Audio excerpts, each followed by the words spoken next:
In the deep darkness, where reality and fantasy merge into one, do you dare to enter the unknown world? So let's get to the story. I am going to share a terrifying incident that happened to my cousin. The year was 2020 on February 11th. My grandmother suddenly became seriously ill of my mother. My cousin and I went to see him. The world had not recovered from the outbreak of the coronavirus. The situation in our country was also not good. Although the infection rate was lower in rural areas, people were so fearful that they could not leave their house unless necessary. It is worth mentioning that my grandfather's house in Florida. My grandfather was very virtuous man because of the strong influence in the village. Almost everyone knew him by name. He also had the ability to summon genies. That day after the Asar prayer, my cousin and me decided to take a walk the market. Since my phone was out of charge, I left it plugged in the charging and we set up towards the market. By the time I was finished roaming around the market and its surrounding areas and started heading back, it was around 9 p.m. This is where the real incident begins. During winter, 9 p.m. in the village feels quite late of night. Because of the rural roads, rickshaw fare were higher at night compared at daylight. Since we don't have enough money to pay the extra fees and the distance from the market to our house was around 5 kilometers, we decided to walk back while chatting. It worth mentioning that on left side of the road there was a canal and on the right side there was a busy paddy fields. As a result, there was no house nearby. Since it was a village road, there was no street light. However, there was a solar powered light every kilometer. After walking quite a distance from the market, I started feeling unnecessary in the eerie atmosphere.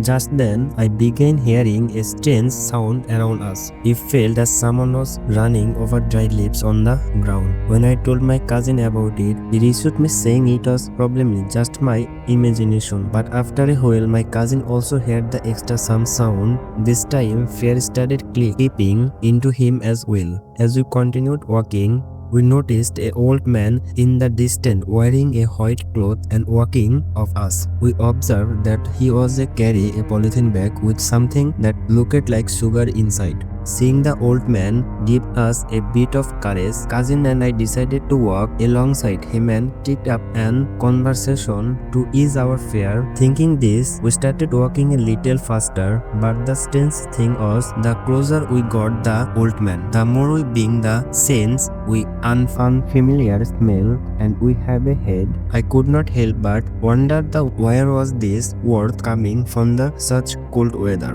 There were no house nearby where someone could help lit a fire to keep warm. As I keep thinking about this, the strange smell and warmth intensified. At that moment, cousin suddenly called out to the old man a few times from behind, but she didn't respond. We assumed that the might be hard of hearing due to this age. So we walked a little faster and asked, "Uncle, where are you going?" But there was still no reply. He kept walking with his head down. Feeling a bit annoyed, I said, "Uncle, why aren't you speaking?" But isn't of getting a response. An eerie fear began creeping into me. My voice trembled as I spoke again. "Uncle, we come here to bring food. I am the grandson of the little Alex. We were returning from the market and since it got late, we felt a bit carried. That's why I wanted to walk with you." While walking, and then I happened the moment of the man little his head and looked at time. I was completely stunned. My hand went numb and my phone slipped and fell the ground, turning off the immediately. I isn't that we saw some horrifying, mysterious face. Under the dim light of the phone's flash, we could not see just enough. And what we saw shocked us to our core. The old man looked actually like my grandfather. His face like in every way. But how is that possible? The man we had buried with our own hands just a day ago. How could being standing right in the front of us? I had no idea what to do or where I would go. My mind too went blank. In sheer terror, cousin and I tried to run as fast as we could, but I felt like we wasn't moving forward. Our bodies felt unusually heavy. We kept running, glancing back every few moments, and it seemed like the old man was moving towards as well. We ran with with all our strength. After our crossing a small culvert, I turned it back only to find that the man had disappeared. I tried to convince myself that it might have just been someone who looked similar to my grandfather. But if he were an ordinary person, where would have gone? On one side of the road was a canal, and we on the other visit paddy fields. Earlier that afternoon, on our way to the market, I had clearly noticed that there was no house nearby, no any path leading into the fields. The ears of the paddy fields were marked by nearby raids, making it difficult for anyone to walk them unnoticed. So, if that man was human, where did he vanish? It wasn't impossible. The thought only made fear grow stranger. I went to scream, but my voice would not come out. Since cousin was older than he kept me telling me recent surah in my mind. I tried hard, but no words come out. Cousin was the same state. At that moment, I began calling out to Allah in my mind and started running. In the distance, I saw a man sitting on the bench by the road. He was smoking a cigarette. Seeing that gave me a bit of courage, as I know that the jinn is an invisible, dangerous fair fire.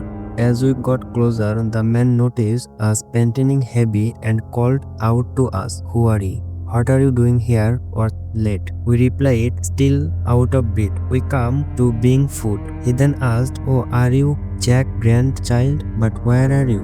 Out here too late?"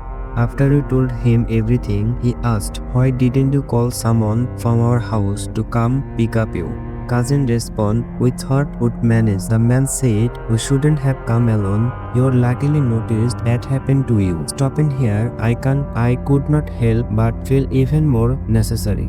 At the base of the culvert, there was an old neem tree. Cousin asked, "Did we pass the neem tree?" The man responded with a shaky voice, No, that noticed we should go too quickly." After much pending, he agreed to accompany us, but only as far as he lit another cigarette and walked with us. Once we descended the tree, he said, "I will leave you here." We begged him to walk us all the way home, but he refused, saying he said to go back quickly. At the solar panel light nearby, cousin told me, "From here, the house instant far. We made it this far, we can walk the rest of my way." I trusted towards be again walking perhaps as I want. After walking a little further, when I passed the graveyard, felt as if my body was growing heavy and I could not move forward. When I finally back home, I found my uncle laying on the bed, looking a bit unwell. It seemed like he had been crying over my grandfather's passing and had become sick. My auntie said that after returning from the market in the evening, my uncle had seen a black clothing following for the graveyard of the chalta tree. He watched it climb to the backwards. When he screamed in terror, he collapsed in the front of the door unconscious.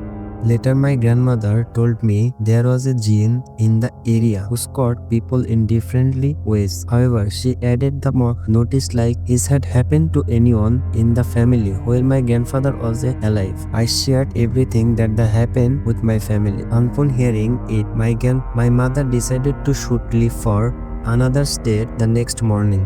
But that night I developed to severe fever and I could not leave the next day. We returned 2 days later. After that I didn't experience my further issue. But even now when I think back to that night, my body shivers in fear. If you enjoyed this video, don't forget to like, comment and subscribe for more story. Thank you.